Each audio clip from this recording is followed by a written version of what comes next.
الله أكبر.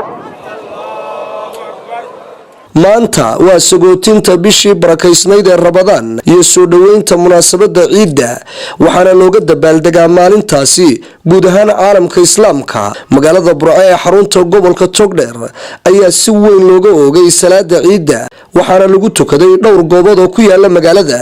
dadweynihii ugu badnaa ayaa ku tukaday garoonka kubadda cagta ee Alamzee ee magaalada Burco waxaana ka qayb galay culimaadudiin, hogaamiyaasha dhaqanka, maamulka gobolka Togdheer iyo ka degmada Burco. waxaana ka hadlay munaasabada culimaadudiin ay kamid ahaayeen Sheekh Suldaan Maxamuud Guuleed Mire, Sheekh Albeledka gobolka Togdheer, Sheekh Cali Warsame, gudoomiyaha guddiga wanaag farista iyo xumaan reebista ee gobolka Togdheer, Dr. Cabdiraxmaan Raage, kuwaasoo dhammaantood ku dheeraaday qiimaha ay leedahay ku dhaqanka shareecada islaamka iyo in laga fogaado dhaqamada xunxun ee shisheeye. sidoo kale waxaa ka hadlay munaasabada Ciid al-Fidriga mas'uuliyiinta gobolka Togdheer iyo kuwa degmada Burco.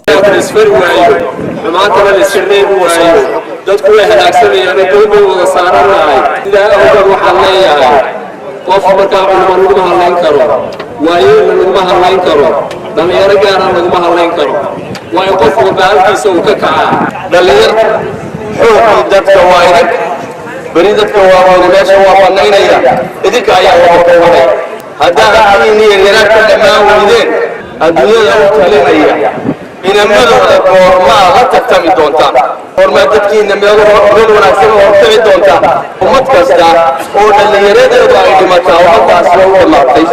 waaba maskaxda laga shaqaysiiyo dib isugu noqda. waxaa laga cabsi qabaa xanuunkaas inuu siyaado laga hortago daaweyntiisa fiican.